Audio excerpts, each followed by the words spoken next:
Comment endurer la persécution? C'est donc le titre du discours biblique que nous allons écouter maintenant. Prêtons attention à ce que frère Noël Giraud a à nous dire dans ce discours. Comment endurer la persécution? Noël, nous t'écoutons.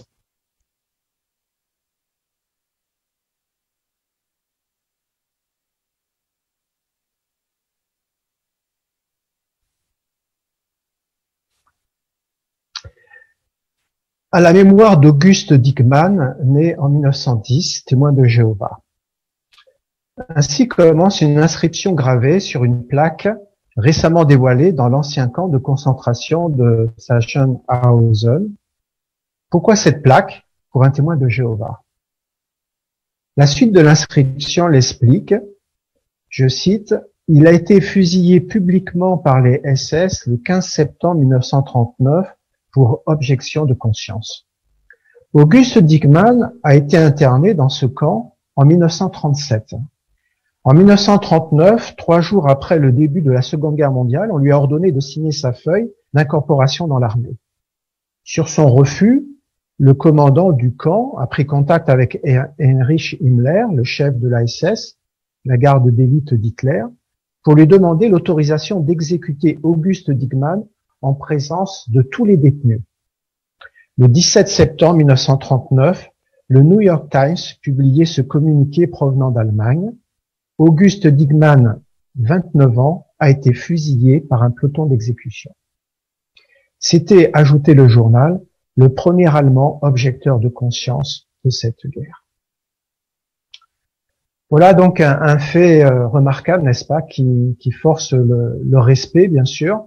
Et nous pourrions citer de nombreux cas, des centaines de cas que nous connaissons, où des chrétiens, des serviteurs de Jéhovah ont été persécutés de façon violente. Dans notre monde moderne, où les gens revendiquent toujours plus de liberté, se pourrait-il que nous connaissions encore de telles persécutions aujourd'hui? Comment endurer la persécution? Là, c'est précisément le but du discours, de voir comment nous considérons la persécution, comment l'endurer, et surtout comment s'y préparer. Nous aborderons ce sujet sous différentes formes. Déjà, tout d'abord, nous verrons que de tout temps, les premiers chrétiens ont toujours été persécutés. Ensuite, nous verrons que la persécution peut se présenter sous différentes formes. Et puis, dans une partie du discours, il y aura des faits vécus qui seront cités, qui sont très encourageants.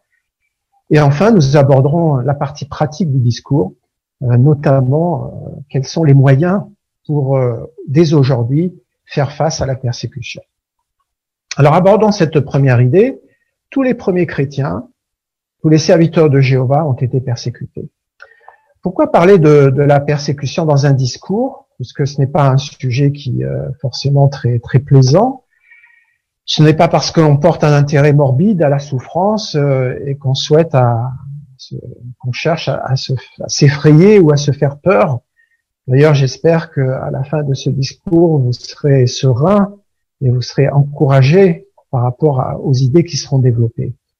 Mais le discours a pour but de nous aider à adopter un point de vue équilibré sur la persécution. Abordons donc ce premier texte biblique qui va nous donner un éclairage. Et je vous invite à prendre le texte de 2 Timothée, chapitre 3, et le verset 12. 2 Timothée, chapitre 3, et le verset 12.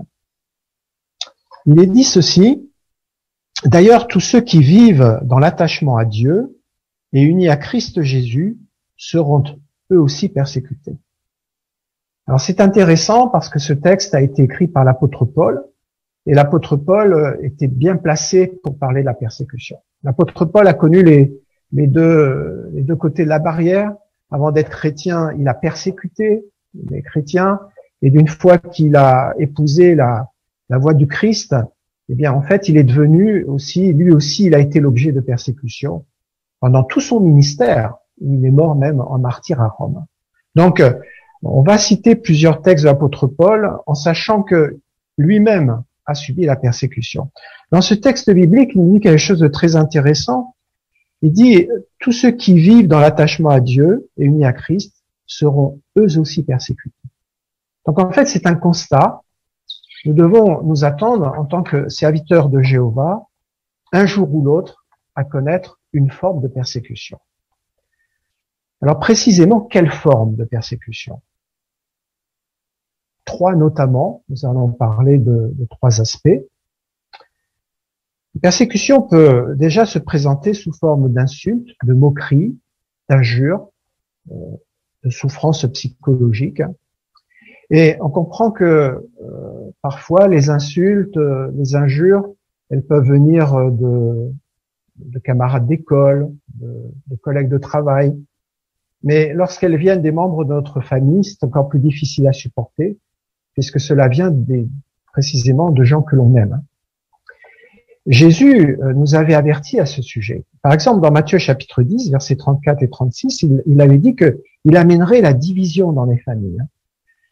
Jésus voulait dire qu'il l'avait constaté, il le savait d'avance, que à partir du moment où certains membres de la famille, peut-être un père, une mère, un fils, une fille, un frère, une sœur, prendraient position pour lui, eh bien, peut-être que tous les autres membres de la famille s'opposeraient à lui, l'insulteraient, le persécuteraient. Et l'apôtre Pierre, dans sa première lettre au chapitre 2, au verset 23, en parlant de l'exemple de Jésus, nous donne un renseignement très intéressant, puisqu'il dit, en parlant du Christ, ne rendait pas l'insulte et il ne menaçait pas. Nous avons donc ici une façon de réagir face aux insultes, aux injures, aux moqueries, c'est que nous ne devons pas répondre à cela en nous vengeant, notamment. La Bible nous dit que la vengeance appartient à Jéhovah et que nous ne devons pas rendre l'insulte pour l'insulte. Nous devons supporter en continuant de donner un bon témoignage. Nous verrons tout à l'heure d'ailleurs un fait vécu à propos de ces persécutions dans les familles. Deuxième forme de persécution, il peut s'agir de difficultés économiques qui sont dues à la perte d'un emploi. Effectivement, parfois, dans certains pays, les interdictions du gouvernement peuvent nous faire perdre non seulement notre emploi, notre logement et nos biens. Et nous savons que c'est ce qui se passe aujourd'hui pour certains de nos frères et sœurs. Par exemple, c'est le cas en Russie, mais dans d'autres pays où les frères perdent tout. Mais ça peut aussi vous arriver à vous-même. Nous sommes dans des pays, dans notre pays, dans un pays européen, nous avons la liberté de culte, mais du jour au lendemain, pour une autre raison, vous pouvez vous retrouver sans emploi. Eh bien, là aussi, bien sûr, c'est une forme de persécution. Les souffrances physiques, troisième aspect des persécutions. Nous avons cité tout à l'heure le cas de frère Dickman. Donc là, c'est bien sûr, c'est les cas extrêmes. Alors, lorsque nous lisons de tels faits, nous ne devrions pas nous tourmenter en nous imaginant toutes les souffrances et si nous serions capables de nous torturer l'esprit par rapport à de telles choses, bien sûr. Mais en étant conscient que ces souffrances existent. Cela parfois peut nous amener à être perplexes et aussi à avoir des doutes. Pourquoi cela m'arrive-t-il? Est-ce que j'ai fait quelque chose de mal? Il y a un texte biblique que nous pouvons examiner ensemble qui va nous rassurer et que nous retrouvons dans la lettre de 1 Corinthiens. Je vous invite à examiner ce texte avec moi. 1 Corinthiens chapitre 10 et le verset 13. 1 Corinthiens chapitre 10 et verset 13. Alors ici, il y a des éléments très intéressants. Il est dit toutes les tentations. Alors la note nous dit, traduit tentation par tribulation, persécution. Donc on pourrait dire, toutes les persécutions que vous avez subies sont communes à tous les humains. Mais Dieu est fidèle, il ne permettra pas que vous soyez tentés au-delà de ce que vous pouvez supporter. Et quand la tentation surviendra, il préparera aussi l'issue afin que vous puissiez l'endurer. Ici, l'apôtre Paul nous donne trois idées très importantes. Il nous rappelle que toutes les tribulations sont communes aux humains, c'est-à-dire qu'en fait, tous les humains aujourd'hui connaissent des tribulations. Il suffit de regarder les informations. Nous voyons que à cause de la pandémie, à cause des guerres civiles, des régimes dictatoriaux, à cause des injustices sociales, Tous les humains aujourd'hui souffrent et sont persécutés d'une façon ou d'une autre. Mais les vrais chrétiens sont d'autant plus persécutés pour leur foi et à cause de leur foi. Et ici, l'apôtre Paul nous donne une deuxième idée. Mais Dieu est fidèle et il ne permettra pas que vous soyez tentés au-delà de ce que vous pouvez supporter. C'est-à-dire qu'à un moment donné, lorsque cette persécution nous paraîtra insupportable, eh bien, Jéhovah nous donnera la force de la supporter. Et puis, le troisième point, la fin du verset biblique, Jéhovah nous préparera aussi l'issue. C'est-à-dire que peut-être au moment où la situation paraît tout à fait désespérée, eh bien, Jéhovah ouvrira une porte de secours pour nous permettre de supporter la persécution, ou du moins pour que cette persécution se termine. Voilà donc des idées très encourageantes qui nous permettent d'envisager d'une façon sereine les persécutions qui pourraient arriver. Vous aimeriez avoir des faits vécus de personnes qui ont été persécutées? Tout à l'heure, nous avons cité la persécution au sein de la famille. Alors, j'aimerais vous citer un cas qui est très intéressant. Il s'agit de Mashaka. Mashaka, c'est un garçon de 14 ans. Ça se passe au Malawi. Donc, un jeune qui prend position. Et voici ce que nous dit ce fait. Quand Mashaka commence à étudier la Bible, avec les témoins de Jéhovah, ses parents étaient furieux. Si tu veux devenir un de ces témoins, tu n'as plus qu'à quitter la maison. Cette menace n'a cependant pas dissuadé Mashaka de continuer à étudier la Bible. Ses parents lui ont alors confisqué ses vêtements. Les témoins lui sont venus en aide en lui achetant de quoi s'habiller.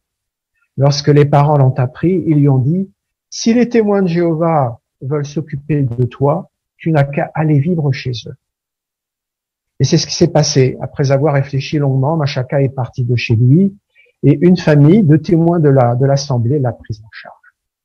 Les parents de Mashaka étaient tellement en colère, ils ont préféré quitter la région pour ne plus rencontrer les témoins de Jéhovah. Mashaka était bien sûr accablé par leur attitude, mais les frères l'ont consolé en discutant avec lui de la pensée exprimée dans le psaume 27:10 qui dit ceci: « Si mon père et ma mère me quittaient, Jéhovah lui-même me recueillerait. » Que s'est-il passé par la suite? Avec le temps, les parents de Mashaka sont revenus à de meilleures dispositions. Et il a décidé de retourner vivre avec eux. La détermination de leur fils à servir Jéhovah les avait manifestement impressionnés, puisqu'ils ont demandé eux aussi à étudier la Bible, et ils ont assisté aux 3 jours de l'Assemblée régionale. Ils ont dit ceci: c'est vraiment l'organisation de Dieu. Voilà un cas remarquable, n'est-ce pas? C'est extraordinaire comment ce jeune Mashaka, donc de 14 ans, a fait face à cette opposition.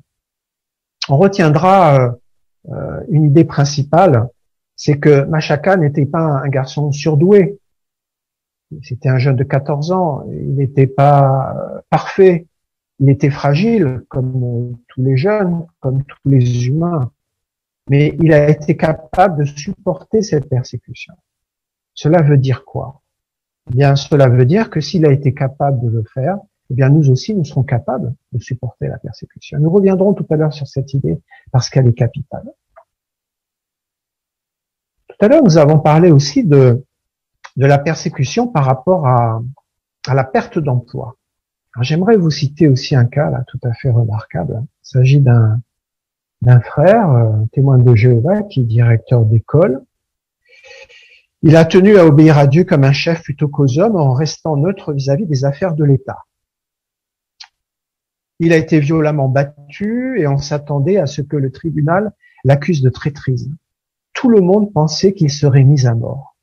Il a néanmoins mis sa confiance en Jéhovah et ce frère est resté fidèle et a expliqué pourquoi sa conscience l'a mené à prendre cette position de neutralité. Que s'est-il passé alors? Eh bien, ce frère a été acquitté.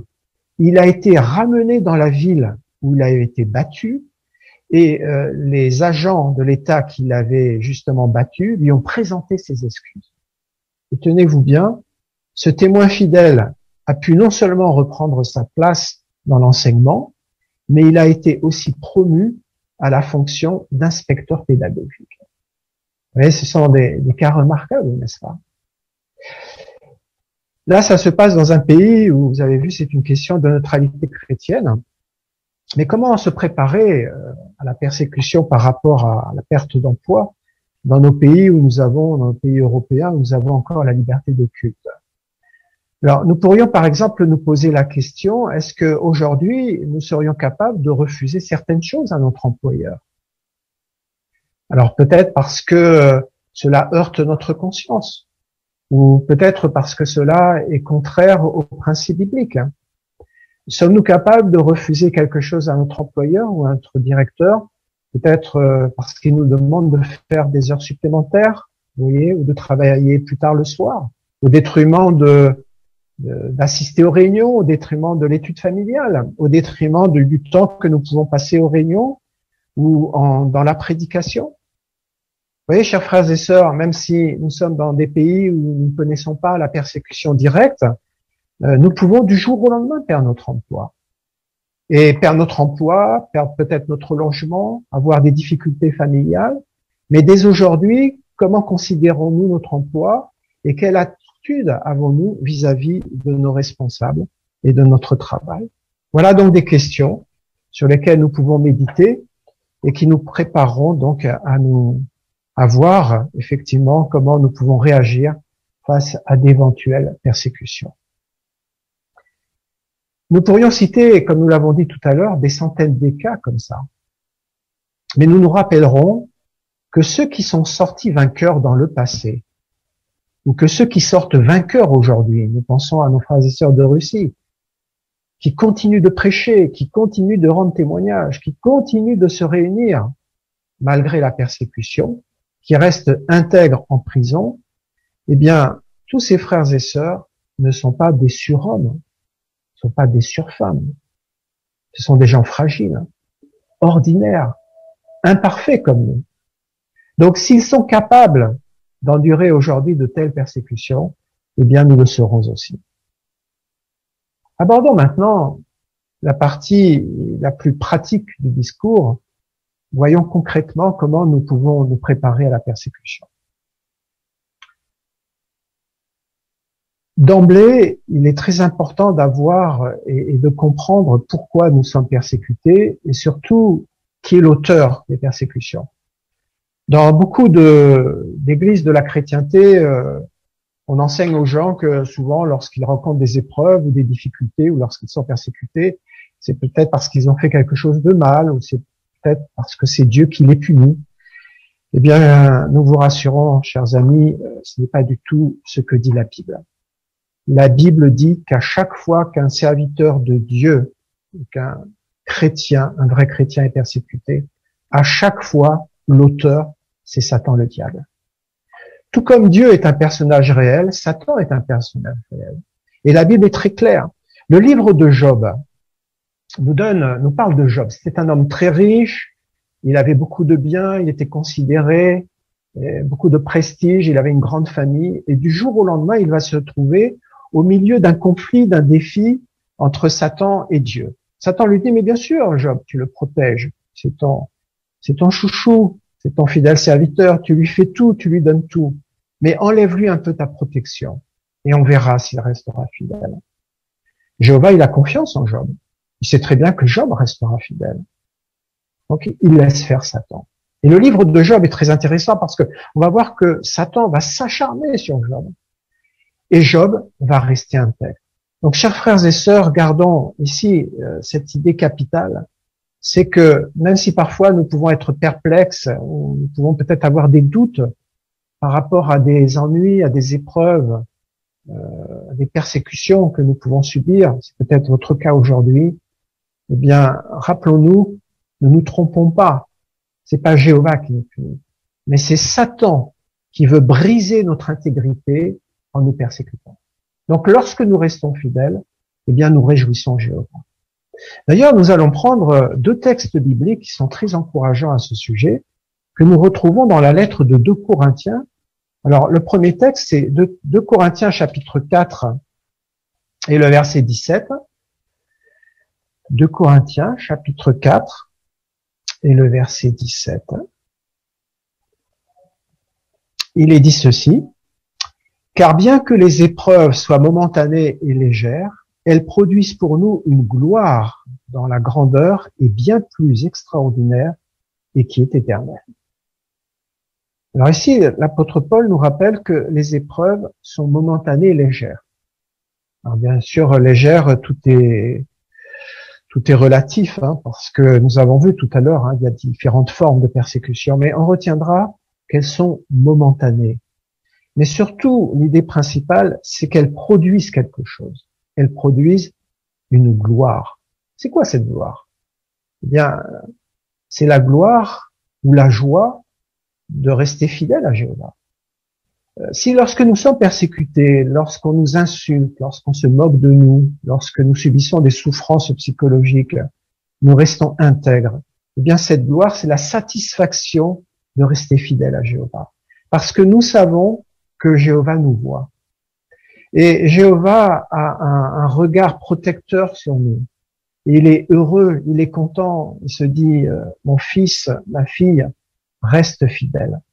Et cette gloire pour nous, c'est la satisfaction que nous avons, que Jéhovah nous protège et que grâce à notre fidélité, eh bien, nous rendons joyeux notre cher Père Céleste. Vous voyez comme ce passage biblique est puissant, n'est-ce pas?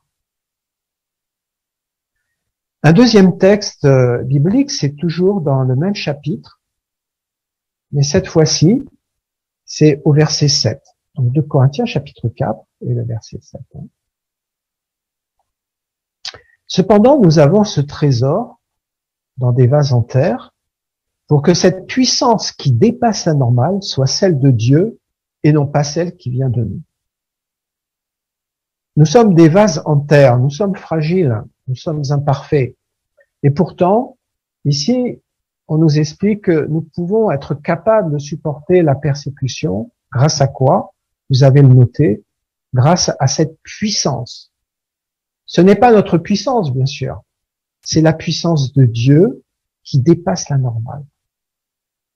Donc, soyons sûrs, chers frères et sœurs, et tous les chrétiens du passé, tous les serviteurs de Jéhovah du passé, qui ont subi des persécutions. Nos frères et sœurs de Russie, lorsque nous lisons leurs témoignages régulièrement, nous voyons qu'ils ont confiance dans cette puissance et qu'ils profitent de cette puissance. Ils sont protégés par cette puissance qui dépasse la normale, ce qui leur donne la force de supporter des mauvais traitements. C'est donc une formation pour nous. Concrètement, voyons 4 moyens pour nous préparer dès maintenant à la persécution. Le premier moyen, c'est bien sûr la prière. Sommes-nous des hommes, des femmes ou des enfants de prière? Autrement dit, avons-nous l'habitude de prier? Pas simplement aux heures de repas, pas simplement pour demander des choses à Jéhovah, mais avons-nous l'habitude de prier? Nous savons que la prière, c'est le moyen le plus direct, c'est la première relation intime que nous pouvons avoir avec Jéhovah. L'apôtre Jean développe ici un raisonnement très intéressant par rapport à la prière que nous pouvons retrouver dans dans sa première lettre, 1 Jean, chapitre 5. 1 Jean, chapitre 5, et le verset 14 et 15. 1 Jean, chapitre 5, versets 14 et 15. Et voici de quoi nous pouvons être sûrs au sujet de Dieu. Il nous écoute, quelle que soit la chose que nous demandons, en accord avec sa volonté. Et si nous savons qu'il nous écoute concernant tout ce que nous demandons, nous savons que nous allons avoir ce que nous lui avons demandé, puisque nous le lui avons demandé.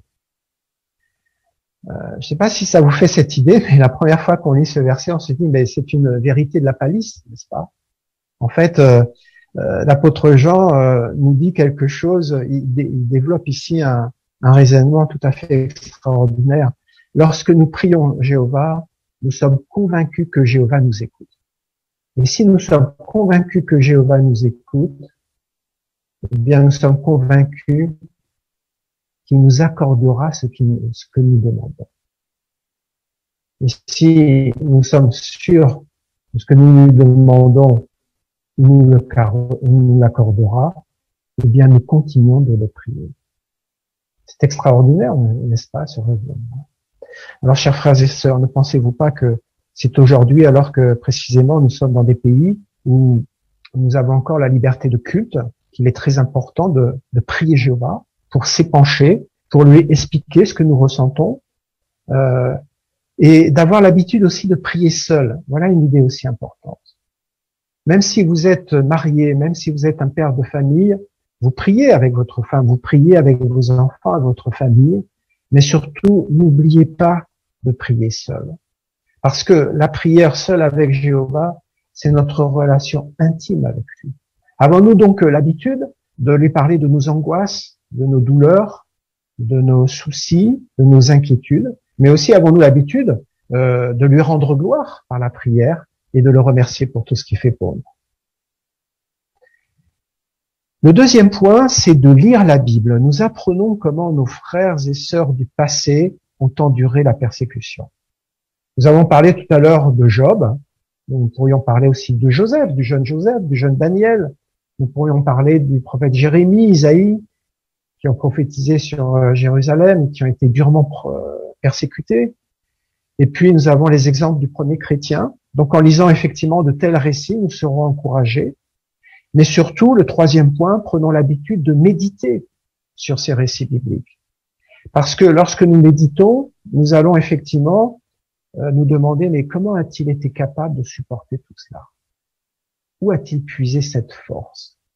Comment Jéhovah l'a-t-il sorti de cette situation? Que s'est-il passé? C'est quoi l'issue de secours? Qu'est-ce que Jéhovah a pensé de cette persécution?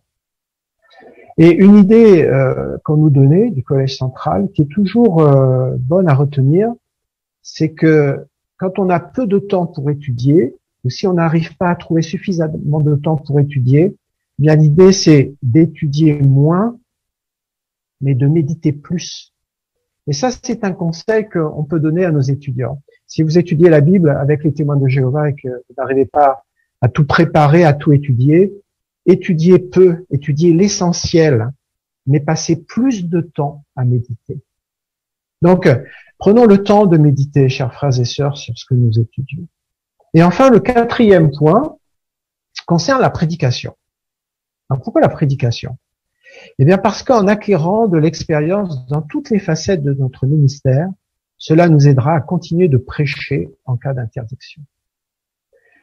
Effectivement, aujourd'hui, dans nos pays européens, nous avons encore la liberté de culte, nous pouvons prêcher. Alors, c'est vrai que le Covid a réduit considérablement notre façon de prêcher. Il nous reste le téléphone, le courrier et l'informel. Il faut dire que du téléphone, c'est de plus en plus réduit parce que on a de moins en moins de gens au téléphone. On n'arrive même plus à trouver des répondeurs au téléphone. Donc, de moins en moins de téléphones, du courrier, et nous sommes encouragés à faire davantage d'informel. Alors, une tour de garde posait la question. Lorsque nous faisions du porte-à-porte, avions-nous peur de faire du porte-à-porte? Avons-nous peur de rendre témoignage à nos collègues de travail? Avons-nous peur de rendre témoignage à des membres de notre famille, à nos voisins? Avons-nous peur de prêcher tout seul? Si bien sûr nous sommes dans une zone sécurisée. Vous voyez, ces questions qui sont posées par la tour de garde, ce sont des questions qui vont nous permettre dès aujourd'hui de nous analyser. Parce que si nous constatons que nous avons des points faibles dans ce domaine, alors ça peut être aussi la prédication par téléphone, eh bien nous pouvons travailler ces points et nous serons assurés que Jéhovah nous aidera. Donc nous rappelons les 4 points: la prière, l'étude de la Bible, la méditation, et en fait, acquérir de l'expérience dans toutes les formes de prédication. Tous ces moyens nous aideront donc effectivement à supporter et à nous préparer dès maintenant à la prédication, à la persécution, pardon. Alors en conclusion, que pouvons-nous dire? Eh bien, ce discours nous a rappelé que les vrais chrétiens étaient déjà persécutés à l'époque de Jésus et que nous devrions aussi nous attendre à d'autres persécutions au temps de la fin. Nous avons vu que l'opposition peut revêtir différentes formes. Vous vous rappelez certainement du cas d'Auguste Dickmann, de Machaca, de 14 ans, de ce directeur d'école, Il est donc important de se préparer dès maintenant à la persécution. Si vous étudiez la Bible depuis peu avec les témoins de Jéhovah, et c'est peut-être que vous êtes dans cette situation, vous subissez peut-être une des formes de persécution que nous avons citées, eh bien, nous vous encourageons à persévérer et à rester intègre, car Jéhovah se réjouit des efforts que vous faites. Et sachez que l'ensemble des témoins de Jéhovah ont un jour ou l'autre connu une telle persécution. Enfin, d'autres persécutions arriveront encore, mais ayons confiance dans notre grand Créateur, Jéhovah, notre protecteur, notre consolateur, qui a dit, c'est à moi la vengeance, c'est moi qui paierai de retour. Et ce fameux psaume magnifique qui conclura notre discours, Jéhovah est proche de ceux qui ont le cœur brisé et il sauve ceux qui sont découragés.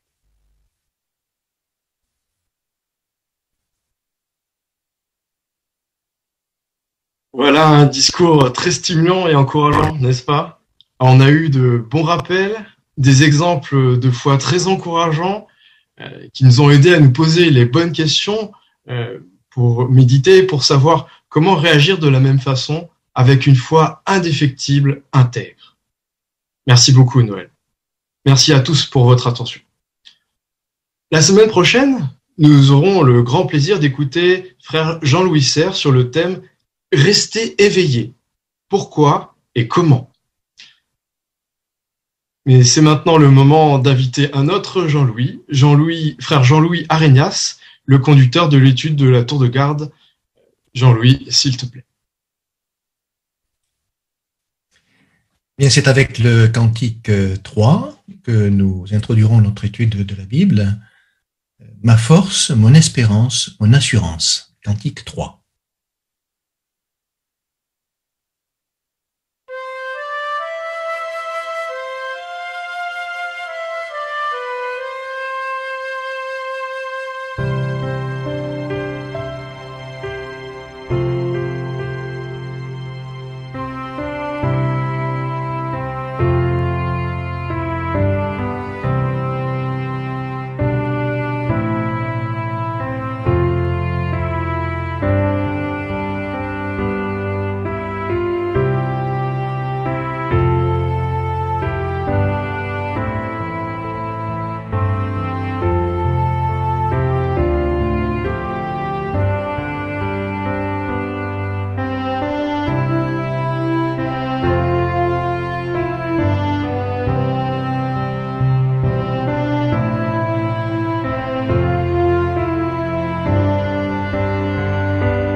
Les deux derniers articles d'étude de notre tour de garde vont mettre l'accent sur l'importance d'écouter Jésus.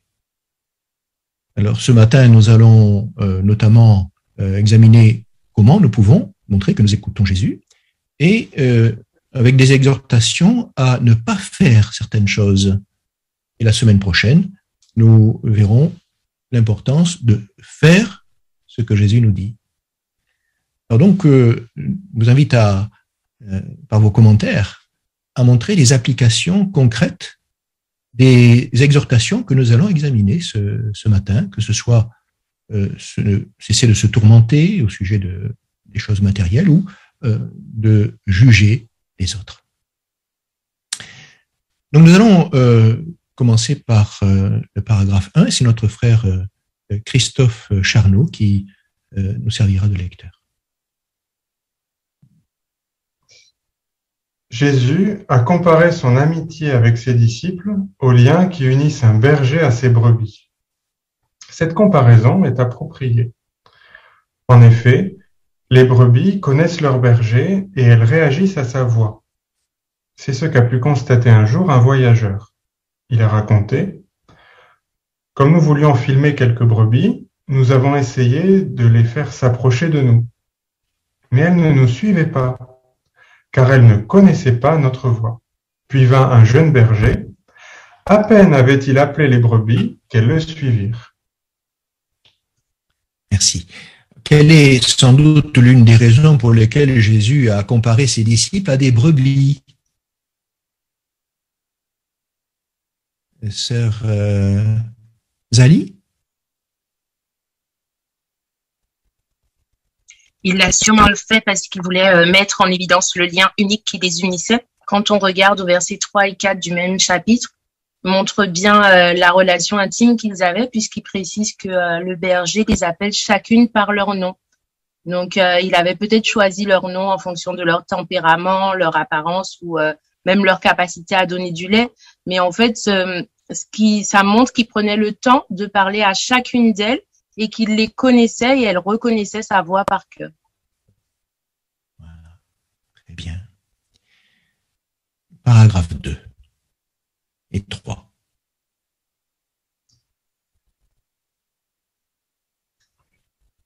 Le témoignage de ce voyageur nous rappelle ce que Jésus a dit à propos de ses brebis, c'est-à-dire de ses disciples : « Elles écouteront ma voix. » Mais Jésus est au ciel. Alors, comment pouvons-nous l'écouter ? C'est essentiellement en mettant en pratique ses enseignements. Dans cet article et le suivant, nous parlerons de quelques enseignements de Jésus. Comme nous le verrons, Jésus nous conseille parfois d'arrêter de faire certaines choses et d'autres fois de faire certaines choses. Examinons pour commencer 2 choses que l'excellent berger nous demande d'arrêter de faire. Merci. Comment pouvons-nous montrer que nous écoutons la voix de Jésus? Famille Saint-Aignan. Nous pouvons montrer que nous écoutons la voix de Jésus en mettant en pratique ses commandements. Très bien. Frère Geoffrey. Oui, selon ce que dit Matthieu chapitre 7, versets 24 et 25, quelqu'un qui écoute les paroles de Jésus et qui les met en pratique, bien justement, va construire sa foi sur de bonnes fondations. Et du coup, quelles que soient les épreuves qui pourront arriver, comme dans le verset 25 il est dit, eh bien la maison ne s'écroulera pas car les fondations étaient bien construites sur la pierre. Voilà, exactement. Alors de quoi parlons-nous dans cet article et le suivant?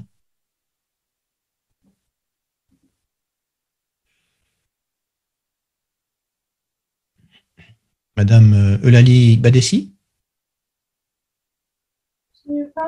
Dans cet article, nous parlerons de quelques enseignements de Jésus. Comme nous le verrons, Jésus nous enseigne parfois d'arrêter de faire certaines choses et d'autres fois de faire certaines choses. Très bien. Donc, on va pouvoir examiner une chose qu'il faut arrêter de faire avec le sous-titre « Arrête de te tourmenter ». Lisons le paragraphe 4.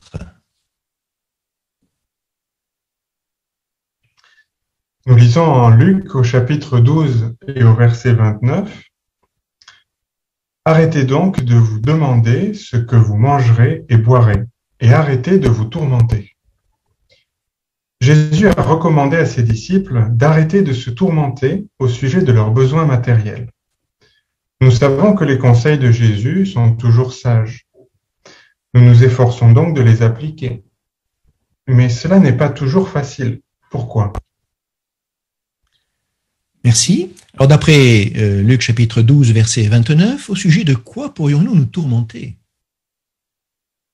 Frère Thomas? Donc au sujet de ce qu'on mange ou de ce qu'on boit, donc autrement dit, au sujet de nos besoins matériels. Bon. Alors est-ce que c'est évident? Qu'en pensez-vous? Sœur Balza? Bien là, Jésus n'a pas dit ne vous tourmentez pas, il a dit arrêtez de vous tourmenter. Pour lui, c'était évident que ce n'est pas toujours facile et il sait qu'on a cette tendance humaine. Voilà pourquoi il nous donnera il nous donne des bons conseils qu'on va approfondir. Très bien, merci. Et donc le paragraphe 5 va nous montrer effectivement pourquoi c'est pas toujours facile.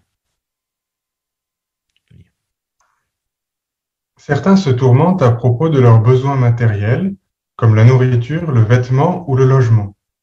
Peut-être qu'ils vivent dans un pays où la situation économique est mauvaise et qu'ils ont du mal à gagner assez d'argent pour faire vivre leur famille.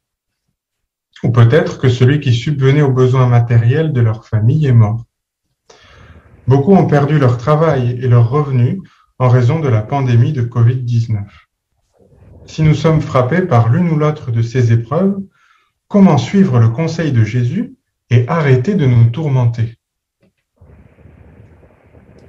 Merci. Alors pourquoi certains se tourmentent-ils à propos de leurs besoins matériels? C'est Roselyne Bendaouda. Merci. On voit en Ecclésiaste chapitre 9, verset 11 qui dit « J'ai vu autre chose sous le soleil, les hommes rapides ne gagnent pas toujours la course, ni les hommes forts la bataille. Les sages n'ont pas toujours à manger, les intelligents ne sont pas toujours riches, ceux qui ont la connaissance ne réussissent pas toujours. Parce que temps est difficile et événements imprévus les surprennent tous. » Donc on voit qu'il y a plusieurs situations qui peuvent tourmenter à cause de propos tourmenter les frères et sœurs. Donc peut-être qu'ils vivent dans un pays où la situation économique est mauvaise, ou bien ils ont du mal à gagner assez d'argent pour faire vivre leur famille. Mais oui, hein. Et donc c'est très courant, effectivement. Sœur Jamouré, Dominique?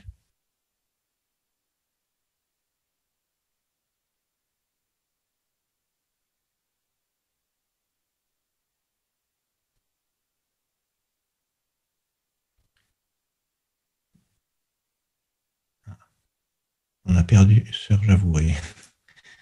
On va demander à frère. Excusez-moi. Ah, ça y est. Donc, là. Oui, excusez-moi, j'ai eu un problème là. Oui, ça fait penser, cette idée nous fait penser en fait à la prière modèle que Jésus nous a donnée dans Matthieu 6, 11, où on demande à Jéhovah de nous procurer la nourriture nécessaire pour ce jour. Cela indique notre foi dans la capacité à Jéhovah de pourvoir à nos besoins de manière journalière. Très bien. Rappelez cette idée. Frère José Rodriguez. On peut s'imaginer un père de famille qui n'a pas de travail, qui n'a pas de quoi nourrir sa famille, donner l'essentiel. Si on se met à sa place, on a même du mal à s'imaginer dans quel état d'âme il peut se trouver. Donc, on comprend que l'inquiétude l'assaille à un certain moment. Et là, c'est tellement que les paroles de Jésus vont certainement l'aider à toute manière.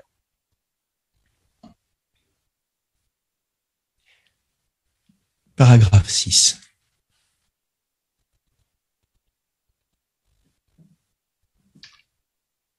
Un jour que Pierre et les autres apôtres étaient dans un bateau sur la mer de Galilée, il y a eu une tempête.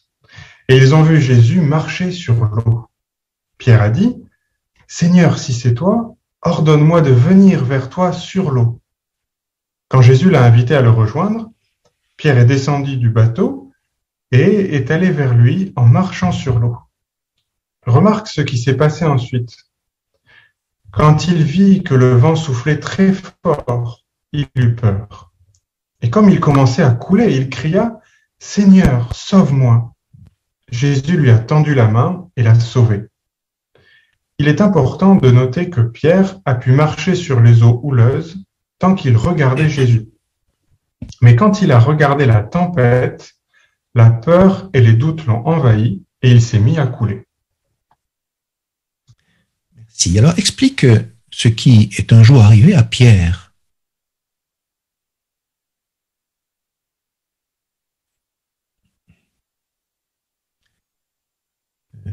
Famille Serre.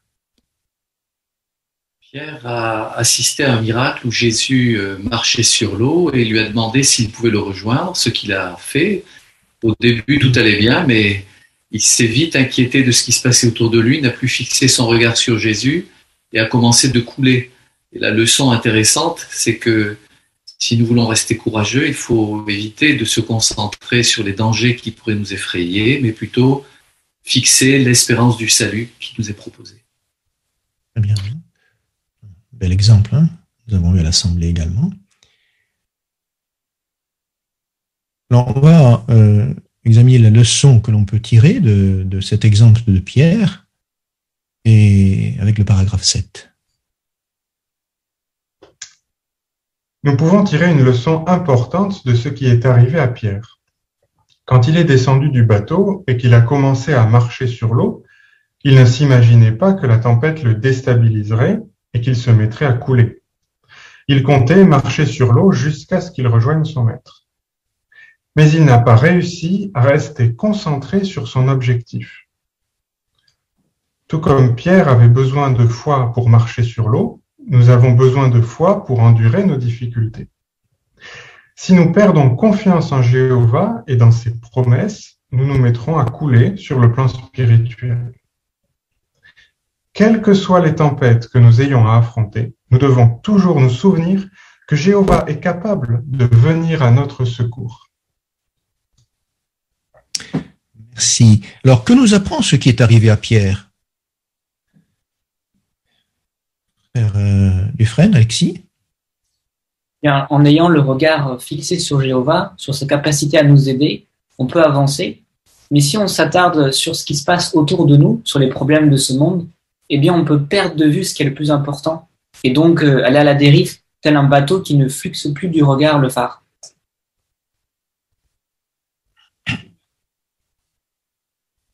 Très bien. Sœur Lisa Rodriguez?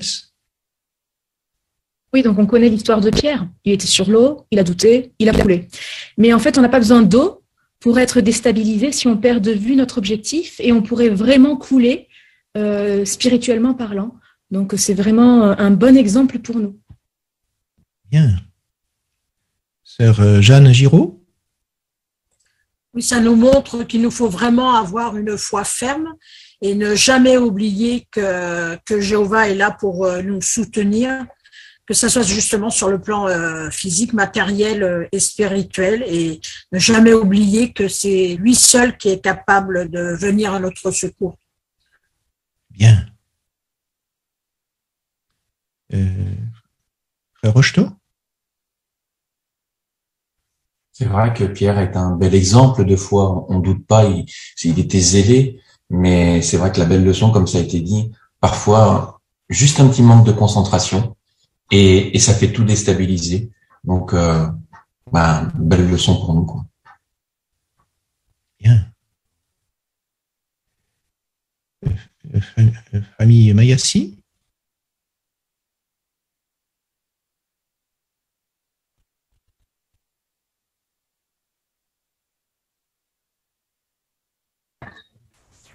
Allô? Très bien. Oui, c'est bon, c'est bon. Oui. C'est bon. Oui. quelles que soient les tempêtes que nous ayons affronter, nous devons toujours nous souvenir que Jéhovah est capable de venir à notre secours. Donc, c'est vraiment une belle leçon. Oui, merci. Excellente idée, hein, effectivement. N'oublions jamais cela.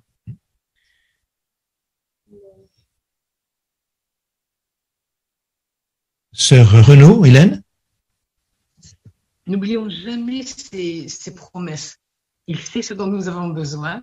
Et quand on veut, je ne sais pas si on va voir l'image ou au paragraphe prochain, mais vraiment, ce sont des choses importantes qu'on a besoin. Donc, il sait très bien ce qu'on veut, ce qu'on a besoin, et ça nous aidera à ne pas couler sur le plan spirituel, si on a vraiment confiance en ce que Jéhovah peut nous apporter, parce que vraiment, il veut nous aider grâce à son amour. Très bien. Donc, quand on s'inquiète, ça veut dire qu'on a l'esprit fixé sur quoi? On résume un petit peu toutes ces idées.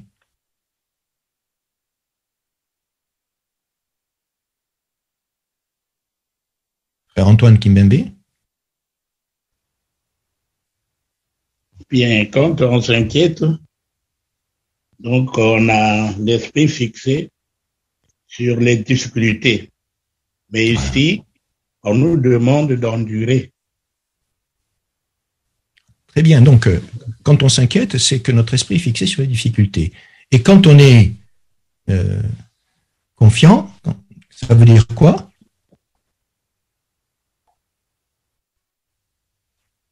Sœur Lisa Rodriguez? Bien, on a les yeux fixés sur les promesses et sur Jéhovah qui sera là pour nous aider. Voilà, très bien. Donc, choisissons bien ce que nous regardons, effectivement. Passons au paragraphe 8. Nous calmerons notre inquiétude en renforçant notre confiance en Jéhovah. N'oublions pas que notre Père plein d'amour a promis de prendre soin de nous sur le plan matériel si nous donnons la priorité aux choses spirituelles. Jéhovah a toujours tenu sa promesse. Puisqu'il prend soin des oiseaux et des fleurs, ne doutons pas qu'il nous fournira de quoi manger et de quoi nous habiller. C'est par amour que des parents bienveillants subviennent aux besoins matériels de leurs enfants. De même, c'est par amour que notre Père céleste veille à ce que les besoins matériels de ses serviteurs soient comblés. Soyons donc certains que Jéhovah prendra soin de nous. Merci. Alors, qu'est-ce qui peut nous aider à ne pas nous inquiéter excessivement à propos de nos besoins matériels? Sœur Brigitte Noureau? Bien, comme nous avons pu l'entendre dans le discours, le fait de méditer et de raisonner sur la parole de Jéhovah, eh bien, ça nous aidera à garder notre confiance en Jéhovah, et non seulement ça, mais ça la renforcera. Bien. Sœur Serre? Nicole? Comme le dit Matthieu au chapitre 6, Jéhovah sait très bien que nous avons besoin de ces choses, le manger, le boire, le vêtement, le logement. Jéhovah le sait, donc si on garde notre confiance en lui, ça va renforcer, enfin, nos inquiétudes vont diminuer, ça renforce notre confiance. Oui. Frère Tavna? Oui, également Jéhovah nous a donné des indications avec la nature qui nous entoure, la manière dont il prend soin, par exemple, des animaux, en général, des oiseaux, la végétation, ça dénote bien que nous qui avons plus de valeur que ces animaux, ou cette végétation, comme le dit Jésus, bien Jéhovah prendra d'autant plus soin de nous, dans le domaine également matériel, si on donne évidemment la priorité aux choses spirituelles, comme on l'a dit, si on se concentre sur Jéhovah et non pas sur les difficultés qui nous entourent. Oui. Sœur Guérin. Oui, dans un point d'actualité, je ne sais plus si c'est le 8, le 9 ou le 10, bref, on nous parlait des frères et sœurs du Venezuela. On sait que c'est un pays où c'est la misère sous toutes ses formes. Eh bien, quand l'organisation a su ce qui se passait, on nous a dit qu'elle envoyait tous les mois 25 tonnes de nourriture pour leur donner au moins les produits de base, à ce fin qu'il soit quand même que les frères et sœurs soient nourris. Donc voilà un genre d'entraide que l'on peut recevoir dans des pays pauvres. Exactement. Sœur Arénias, Michel? Oui, David, le roi David a dit en Psaume 37-25, j'ai été jeune et maintenant je suis âgé, mais je n'ai pas vu le juste abandonné ni ses enfants chercher du pain. C'est vrai que Jéhovah a toujours pris soin de ses enfants. Et quand vous pensez à ce qu'il a fait dans le désert, quand il a nourri les Israélites, même leurs vêtements ne se sont pas usés. Même des parents, eh bien, même s'ils ont peu, par exemple, eh bien, ils vont nourrir leurs enfants, ils vont pourvoir à leurs besoins matériels. Donc, Jéhovah, qui est notre Père, va veiller à tout ce dont nous avons besoin. On n'a pas à s'inquiéter de cela. Et voilà, hein. Très bien. Sœur Talzac? Pour reprendre l'exemple des oiseaux, ils ne se demandent pas le matin s'ils vont trouver de la nourriture et s'ils vont trouver un nid. Tout comme un enfant, il sait très bien que ses parents vont pourvoir à ses besoins quotidiens. Eh bien, nous restons des enfants et des oiseaux sur le plan spirituel, sachant que notre bon Père aimant ne nous abandonnera jamais dans quels que soient les domaines dont nous avons besoin. Bien. Sœur Tavna. L'illustration est très intéressante puisque apparemment ce frère a perdu son emploi, il a moins d'argent et donc peut-être qu'il est obligé de déménager à un logement beaucoup plus petit et peut-être qu'en s'apesantissant à ses difficultés, eh bien il est en train de peut-être commencer à couler. Au contraire, s'il met sa confiance en Jéhovah, qui l'aidera à subvenir aux besoins donc personnels et ceux de sa famille, eh bien il sortira de l'eau, si on peut dire, et puis continuera à servir Jéhovah quelles que soient les circonstances. Alors que si un frère décide d'accepter n'importe quel emploi au détriment de la spiritualité, eh bien là, par contre, il risquerait vraiment de couler spirituellement. Eh oui. Très bien. Alors, passons au paragraphe 9.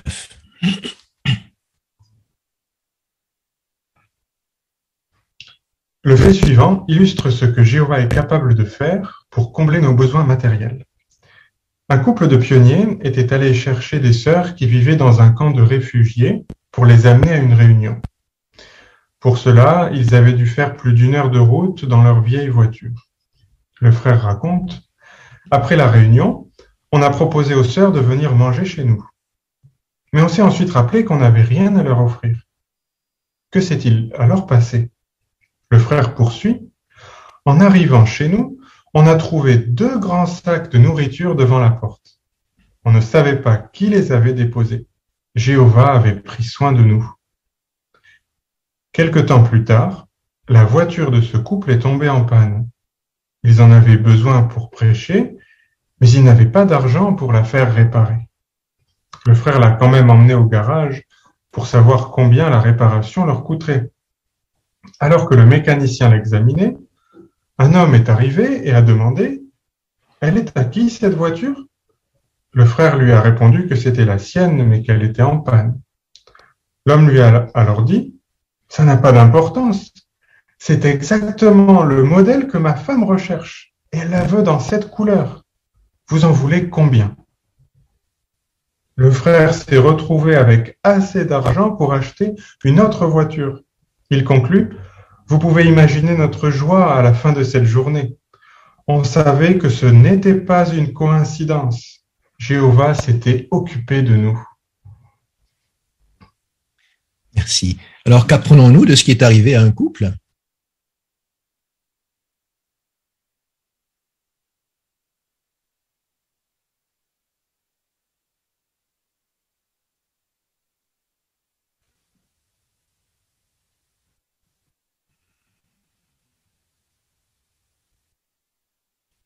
Sœur Francesca Nzali?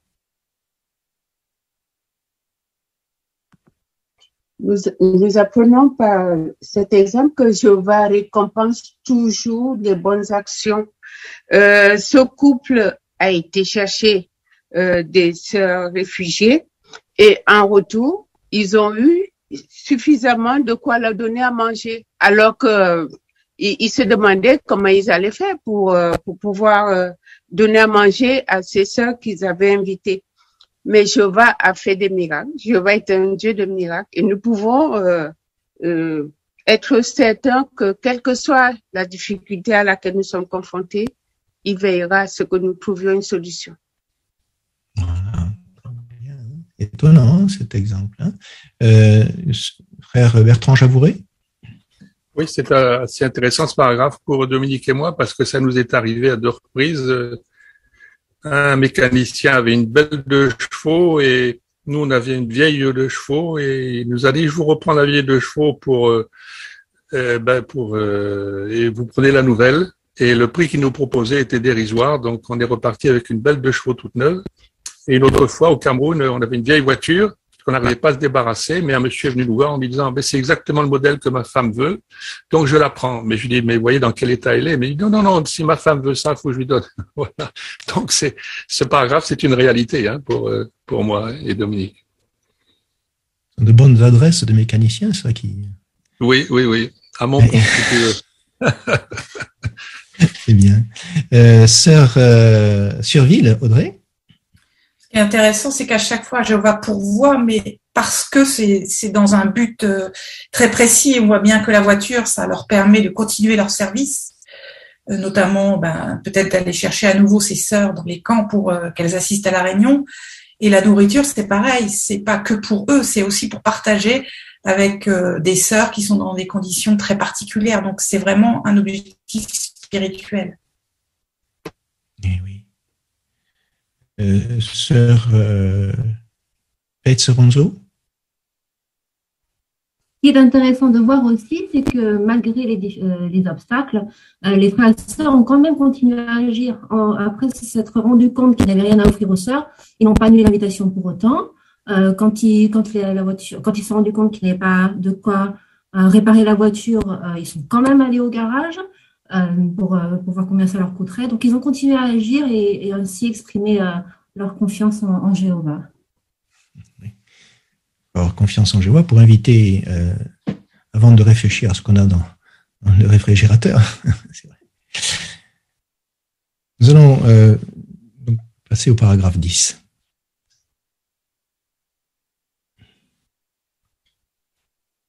Écoutons donc l'excellent berger et arrêtons de nous inquiéter à l'excès à propos de nos besoins matériels. En effet, nous pouvons être sûrs que Jéhovah prendra soin de nous. Sommes-nous dans l'une des situations mentionnées au paragraphe 5? Jusqu'à maintenant, Jéhovah s'est peut-être servi d'un chef de famille ou d'un employeur pour nous aider à combler nos besoins quotidiens.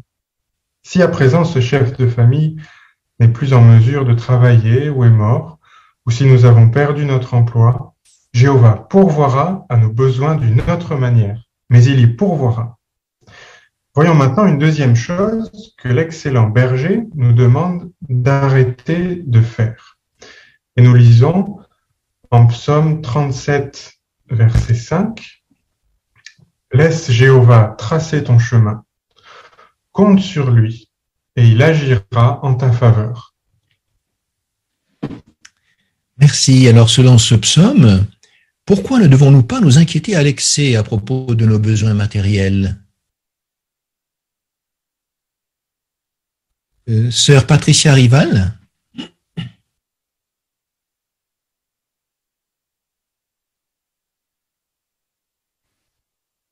Le psaume nous montre ici que nous pouvons être sûrs que Jéhovah va prendre soin de nous. Et c'est ce qu'il dit en quelque sorte, puisqu'il dit que il faut laisser Jéhovah tracer notre chemin. Et la note montre que c'est de rouler sur la voie de Jéhovah. Et c'est la deuxième partie qui est intéressante parce qu'on dit que si on compte sur lui, si on roule sur sa voie, il va agir en notre faveur. Donc, il va prendre soin de nous, il va subvenir à nos besoins d'une manière dont on ne sait pas, on s'y attend pas. Donc, il faut vraiment qu'on laisse Jéhovah agir dans notre vie. Il faut qu'on roule sur ses voies. Donc, on laisse tracer notre chemin. Et c'est vrai que c'est dur en étant imparfait, mais c'est une manière de nous rassurer aussi, Jéhovah, de nous dire cela. Excellent. Famille Dubois. Ce que je trouve très encourageant, c'est le lien qui est fait dans ce paragraphe entre le passage des psaumes et celui de 1 Pierre, où en fait on retrouve la même promesse de Jéhovah. Il s'est passé du temps entre l'écriture de ces deux passages, mais Jéhovah nous fait toujours la même promesse parce que c'est un Dieu qui ne change pas. Et avec tous les exemples qu'on a vus dans les paragraphes précédents, on comprend qu'on peut vraiment être sûr qu'effectivement, il prendra soin de nous. Eh oui. Famille Serre. Le verset de Psaume 37,5, lorsqu'il dit compte sur Jéhovah, ça ne veut pas dire tu ne fais rien et tu attends dans ton coin que Jéhovah agisse pour toi. C'est recherche les principes de Jéhovah, applique-les. Toi, tu as fait ta part parce que Jéhovah lui fera la sienne. Et cette manière d'agir avec foi nous permet d'être dans une action, non pas dans une attente seulement. Et oui, donc, bien de le préciser. Hein. Frère Dufresne. On peut compter sur Jéhovah également parce que son nom signifie qu'il deviendra ce qu'il a besoin de devenir et qu'il fera devenir pour réaliser ses projets. Donc, comme on sait qu'il a prévu de s'occuper de ses serviteurs, il fera en sorte, quel que soit l'obstacle qui se présente ou les impasses, eh bien de tracer le chemin, la meilleure route pour nous. Merci beaucoup. Alors, maintenant, une deuxième chose qu'il faut arrêter de faire, c'est arrêter de juger. Donc, paragraphe 11. Nous lisons en Matthieu au chapitre 7, les versets 1 et 2. « Arrêtez de juger, et vous ne serez pas jugés. Car c'est de la façon dont vous jugez que vous serez jugés, et c'est avec la mesure que vous utilisez pour mesurer qu'on mesurera pour vous. » Jésus savait que les humains sont imparfaits et qu'ils ont tendance à critiquer les autres. Remarque qu'il a dit « Arrêtez de juger ». Nous nous efforçons tous de ne pas juger nos frères et sœurs, mais comme nous sommes imparfaits, nous n'y parvenons pas toujours. S'il nous arrive de critiquer quelqu'un, que devrions-nous faire? Écouter Jésus et fournir de réels efforts pour arrêter de juger.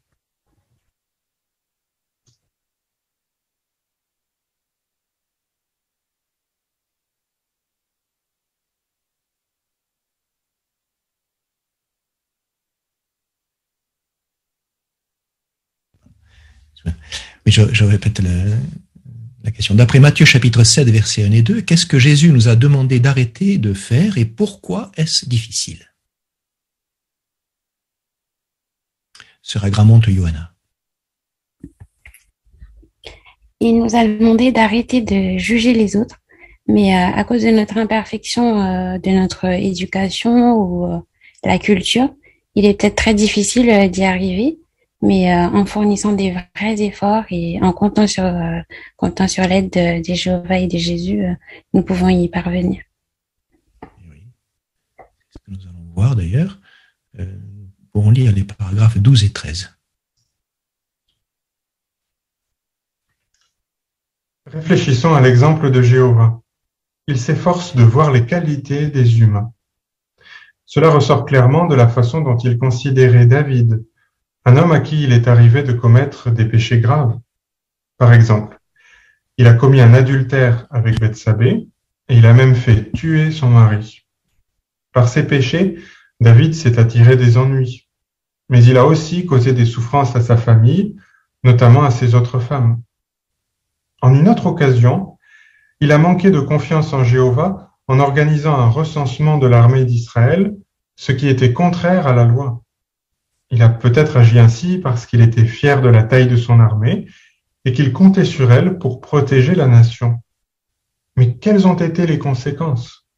Jéhovah a provoqué une épidémie et pas moins de 70 000 Israélites sont morts. Si tu avais vécu en Israël à l'époque, qu'aurais-tu pensé de David? L'aurais-tu jugé indigne de la miséricorde de Jéhovah? Jéhovah n'a pas vu les choses ainsi. Il s'est souvenu que David l'avait servi fidèlement jusque-là. Et il a tenu compte de son repentir sincère. C'est pour cela qu'il lui a pardonné ses péchés graves. Jéhovah savait que David l'aimait très fort et qu'il avait le désir de faire le bien. N'es-tu pas heureux que notre Dieu recherche ce qu'il y a de bon en nous? Merci. Alors, comment la façon dont Jéhovah a considéré David peut-elle nous aider à arrêter de juger?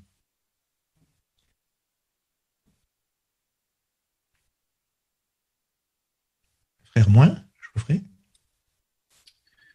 Bien que David ait pu commettre de gros péchés, que ce soit l'adultère ou encore tuer quelqu'un, eh bien on peut voir que Jéhovah a vu surtout les qualités, le service, le culte qu'il lui a rendu. Et c'est pour cela, bien qu'en fait il en a tenu compte quand David s'est repenti et qu'il lui a pardonné bien ses fautes graves. Oui, très bien. Sœur Mylène Janvion. Oui, c'est Jéhovah le seul juge, car il est notre législateur. C'était à lui seul de juger David. Quand on lit en 2 Samuel, verset 24, verset 11, Jéhovah dit « Sous tes yeux, je prendrai tes femmes et je les donnerai à d'autres hommes. » Mais en fait, Jéhovah, il ne s'est pas arrêté là. Il a vu son repentir sincère. Il a permis qu'il connaisse de douloureuses épreuves, mais aussi des périodes glorieuses. Jéhovah le bénissait. Et le prophète Samuel a parlé de lui comme étant un homme selon le cœur de Jéhovah. Donc, ce récit nous rappelle que Jéhovah est rempli de miséricorde, il ne fait pas de reproches. Oui, c'est vrai. Sœur Balza? Jéhovah s'est vraiment concentré sur les qualités de David. Et Jéhovah déclare au fils de David, Salomon, en parlant de son père David, il dit qu'il m'a servi avec sincérité et droiture en faisant tout ce que je lui ai ordonné. Et c'est vraiment touchant ce verset de 1 Roi 9,4. Jéhovah donc se concentre sur les qualités, pas sur les erreurs et les péchés. Voilà, c'est important. Frère Barbessou? Et c'est intéressant pour nous parce qu'on peut s'exercer en s'imaginant vivre en Israël à l'époque et faire partie du peuple, voir les actions de David. Comment est-ce qu'on aurait considéré sa conduite?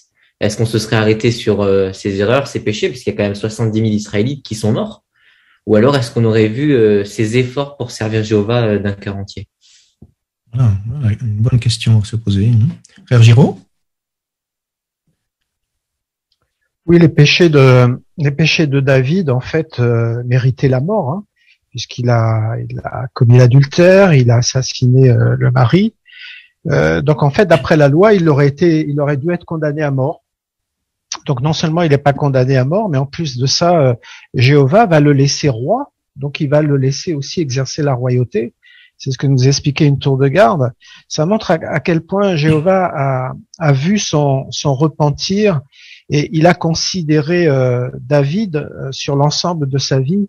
Il s'est pas arrêté à un point, une période où il était très faible spirituellement, où il a commis de graves péchés. Mais Jéhovah a vu l'ensemble de la vie de David et c'est pour ça qu'il lui a fait miséricorde et il l'a laissé continuer de le servir avec de grandes responsabilités. Donc pour nous, c'est toujours très encourageant ce cas du roi David. Hein. Oui, ça fait réfléchir. Hein. Sœur Lisa Rodriguez? Quand on dit d'arrêter de juger, on peut penser par rapport aux autres, mais des fois on est même dur par rapport à nous-mêmes. Et on pourrait aussi avoir, de par notre imperfection ou de par ce monde qui nous entoure, avoir tendance à ne pas nous pardonner des péchés. Mais l'exemple du roi David montre bien qu'on doit s'efforcer de voir les choses comme Jéhovah les voit, et c'est un Dieu miséricordieux. Eh oui, très bien. Alors on va voir ce qui va nous aider à arrêter de juger avec le paragraphe 14 déjà. Puisque Jéhovah n'exige pas la perfection des humains, nous devrions nous aussi nous montrer indulgents envers les autres et rechercher ce qu'il y a de bon en eux. Il est facile de voir leurs défauts et de les critiquer. Toutefois, une personne spirituelle réussit à s'entendre avec les autres alors qu'elle voit leurs défauts. Un diamant brut n'attire pas le regard, mais un spécialiste est capable de voir au-delà de son aspect extérieur et d'imaginer la valeur qu'il aura une fois taillée et polie. Comme Jéhovah et Jésus, nous devons regarder au-delà des apparences et discerner les qualités des autres. Merci. Alors, qu'est-ce qui peut nous aider à arrêter de juger? Famille Bumba, donc c'est Marika.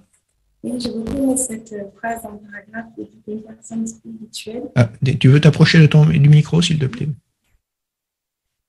J'ai beaucoup aimé cette phrase dans le paragraphe qui dit qu'une personne spirituelle s'entend avec les autres et malgré ses défauts. Donc, une personne spirituelle va prendre le temps d'étudier pour approfondir les qualités spirituelles, les qualités du fruit d'esprit. Et donc, ça l'aidera à être plus indulgent et à porter un autre regard sur les frères et sœurs en tenant compte de la personne dans son ensemble, en voyant aussi ses qualités. Bien. Alors, sur l'image, on va voir déjà une première fois l'image avec le côté gauche, avec la partie gauche. Alors, qu'est-ce que nous montre cette partie gauche de l'image, frère Ronzo? Alors là, on a un jeune frère qui arrive visiblement assez en retard à la réunion. Il semble que la tour de garde ait déjà commencé. Ça nous donne une idée de son retard. Et puis, il y a bien sûr un frère qui lui jette un regard très révélateur sur ce qu'il pense. Oui. Donc, jeune, immature, sait pas s'organiser, on ne peut pas compter sur lui. Voilà. Il y a un jugement qui a été porté sur ce frère qui vient d'arriver à la salle.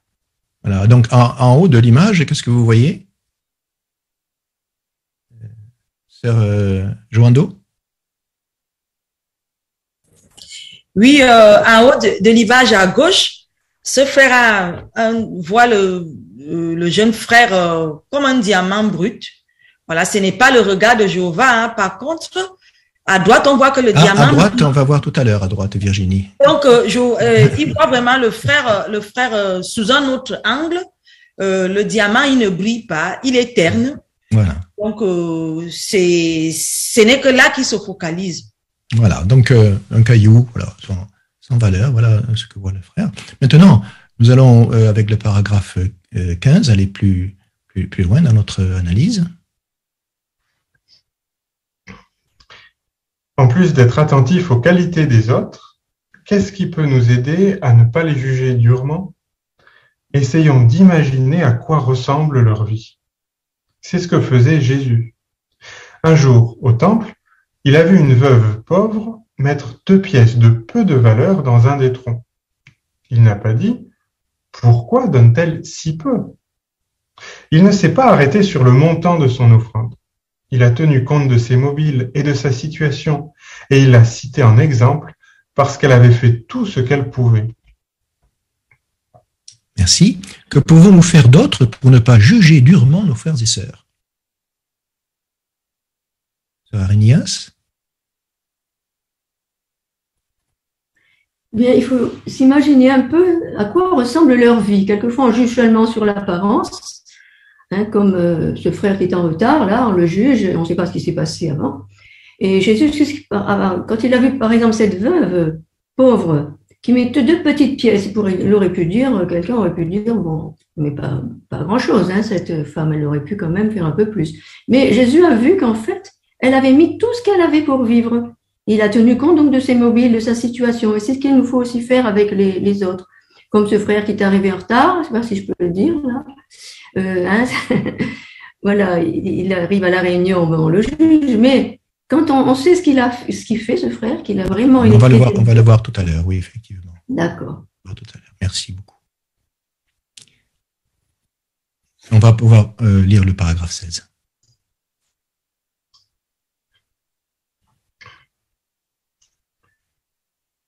Pour mieux comprendre l'importance de tenir compte de la situation des autres, intéressons-nous au témoignage de Véronica.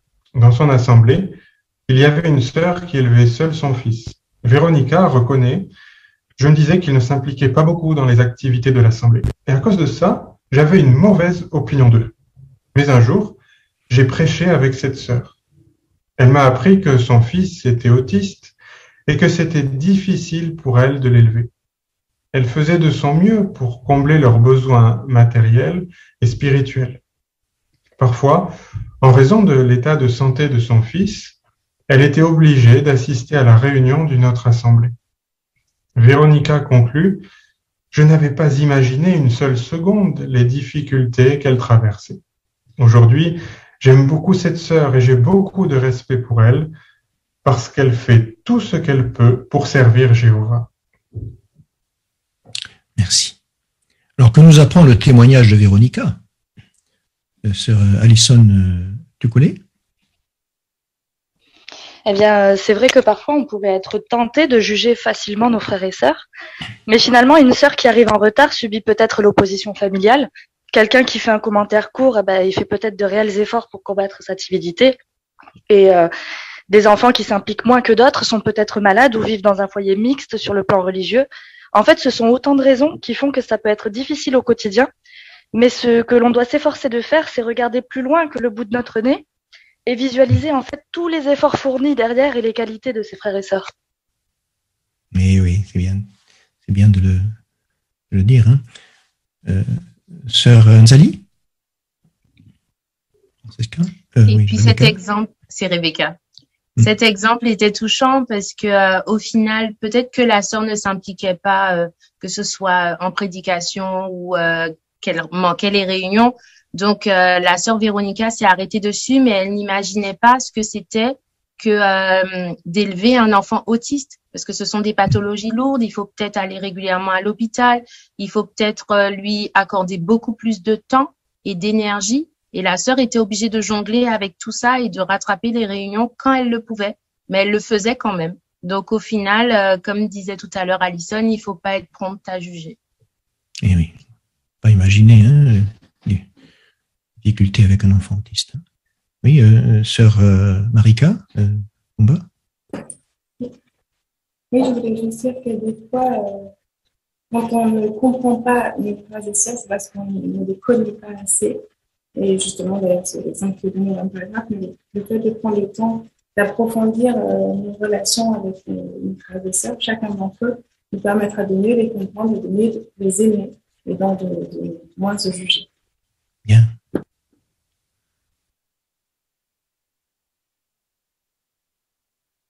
Sœur Aurore Vanderbord. Et puis, ce qui est beau dans ce témoignage, c'est que finalement, au début, on part sur un mauvais jugement. Et à la fin, la sœur Véronica, elle dit qu'après avoir appris à connaître cette sœur et voir les difficultés qu'elle pouvait rencontrer, finalement, eh bien, elle a beaucoup de respect pour elle. Et finalement, ça devient une bonne amie. Et même l'autre sœur, peut-être qu'elle va pouvoir compter aussi sur elle pour la soutenir dans ses difficultés. Donc, on voit que si on fait l'effort peut-être de mieux se connaître aussi, on va pouvoir apporter plus une aide et renforcer nos amitiés aussi. Très bien. Frère Serre? L'une des clés que vient d'évoquer Aurore est à travailler, celle de l'effort que nous devons produire pour mieux connaître l'autre. Dans la photo de ce frère dont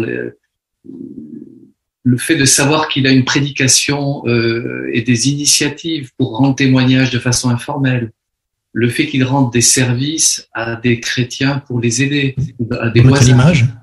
Mettre l'image, justement. Le fait qu'il travaille aussi sur une salle du royaume pour qui le voit, eh bien, ce sont des opportunités pour lesquelles il faut faire des recherches.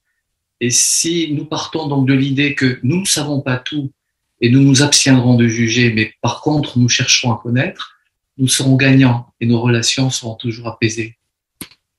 Exactement. Et on verra ce frère comment, d'après la petite image en haut.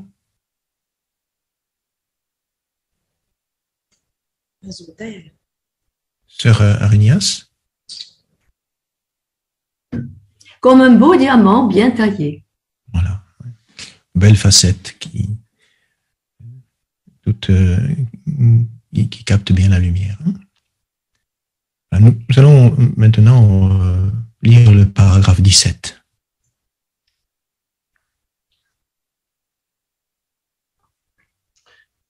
Que nous faut-il faire si nous nous rendons compte que nous avons mal jugé un de nos frères ou une de nos sœurs? Nous devons nous rappeler que nous sommes tenus de nous aimer les uns les autres.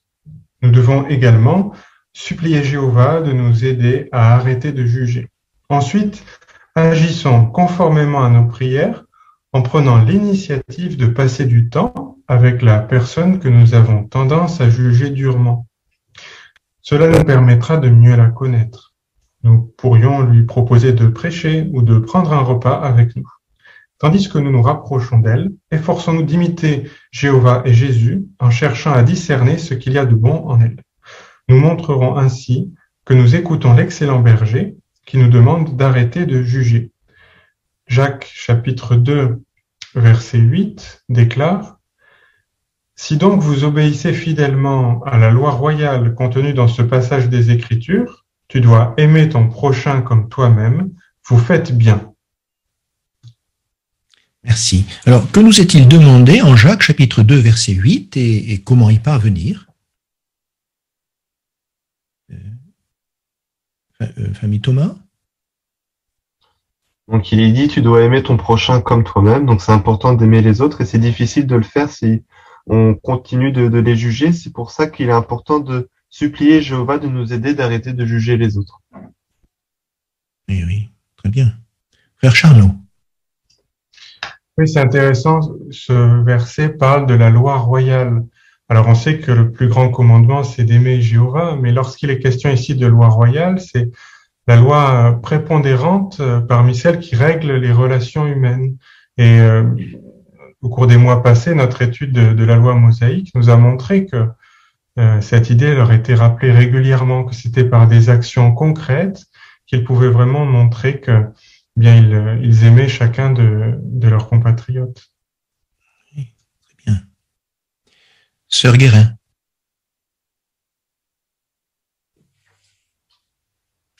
Oui, dans le paragraphe, on nous dit que si on a tendance à juger sévèrement un frère ou une sœur, nous pourrions, alors, pour mieux la connaître, nous pourrions lui proposer de prêcher ou de prendre un repas avec nous. C'est vrai que ce sont des cas qui nous permettraient de l'apprécier, mais on peut aussi lui proposer peut-être de l'aider dans certaines, je vais pas trouver le mot.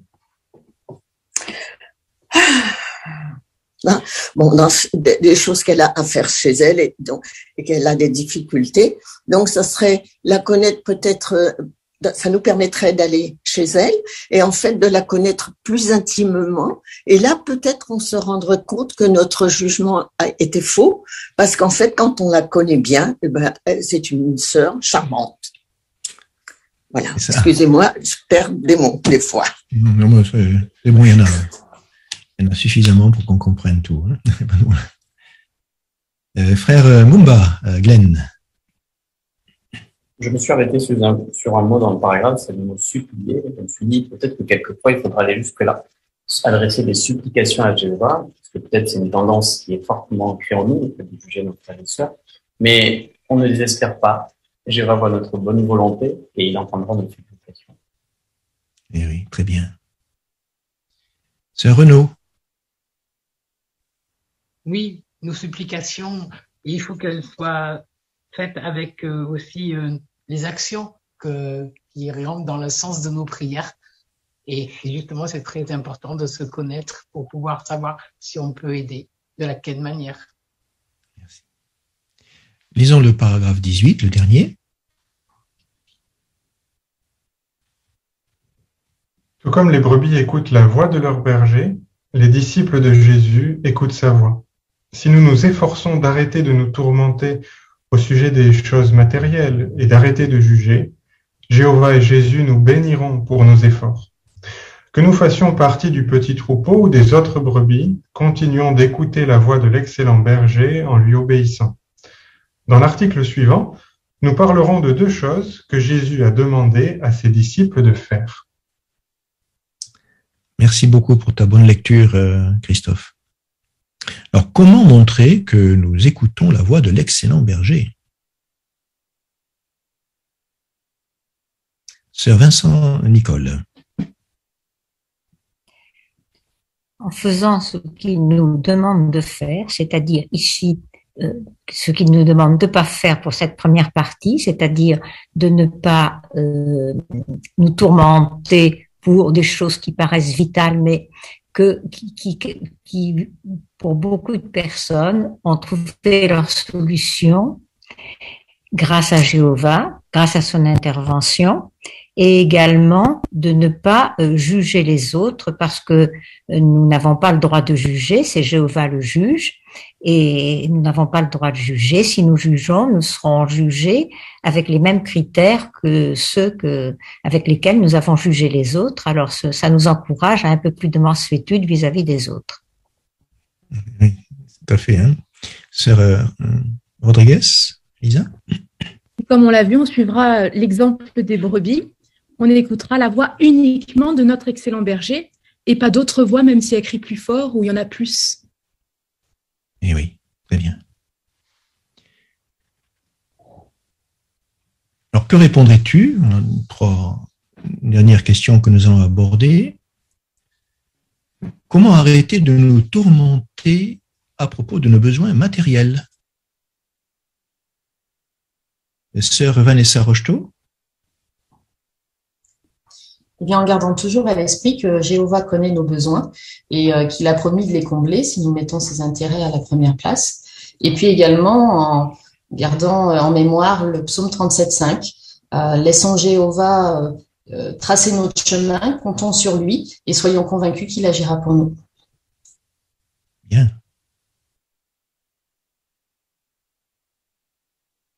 Frère Rodriguez? Et méditer, effectivement, fixer notre esprit sur ce que Jéhovah fait, ce qu'il a fait dans le passé, ce qu'il nous dit qu'il va faire pour nous, il a déjà fait. On a vu des exemples aujourd'hui de frères qui ont vécu des situations dans lesquelles vraiment ils s'appuyaient exclusivement sur Jéhovah. Et quand Jéhovah a sorti son peuple d'Israël dans le désert, il est arrivé des choses étonnantes. Les vêtements ne s'usaient pas. Jéhovah pouvait nourrir des millions de personnes dans un endroit désertique. Donc on s'aperçoit que la main de Jéhovah n'est pas écoutée, il peut agir de différentes façons. Comptons sur lui. Très bien. Alors, maintenant, que répondrais-tu? Qu'est-ce qui nous aidera à arrêter de juger les autres? Sœur Nicole Serre. Bien, en regardant au-delà des apparences, chercher à mieux connaître nos frères et sœurs, imaginer leur vie et se souvenir que Jéhovah n'a jamais exigé la perfection, il est vraiment indulgent envers nous, donc à nous de l'imiter. Bien. Sœur Nathalie Ngomé. Oui, je vais poursuivre l'idée de Nicole. J'ai pensé à Ecclésiaste 7, verset 16 qui dit « Ne sois pas juste à l'excès et ne te montre pas exagérément sage ». Donc, justement, si on suit ce conseil, on va éviter de juger les autres parce que nous savons que nous-mêmes, nous sommes imparfaits. Bien. Oui, mais si ce sont de gros défauts quand même.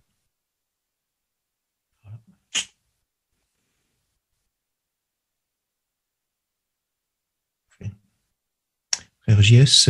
Ronzo? Si ce sont de gros défauts, ça veut dire juste que le diamant doit être taillé. Et dans ce cas-là, on va commencer à voir les qualités de notre frère. Très bien. Sœur ou frère Ali, très bien. Et puis à gros défaut, grosse prière, on a vu qu'il était indispensable de prier Jéhovah, d'essayer de passer du temps avec notre frère ou notre sœur pour essayer de mieux la comprendre. Très bien. Puis on se souvient de quel exemple? Quand on dit gros défaut. Sœur Renaud? Oui, c'est l'exemple de David. Il a fait c'était vraiment des gros défauts. Donc, du coup, on voit bien que Jéhovah, lui, il a reconnu qu'il s'est bien excusé, qu'il était sincère, qu'il a après continué à servir Jéhovah d'un cœur complet. Donc, c'est ça qu'il faut regarder chez nos frères et sœurs. Très bien. Que t'a apporté l'examen de cet article?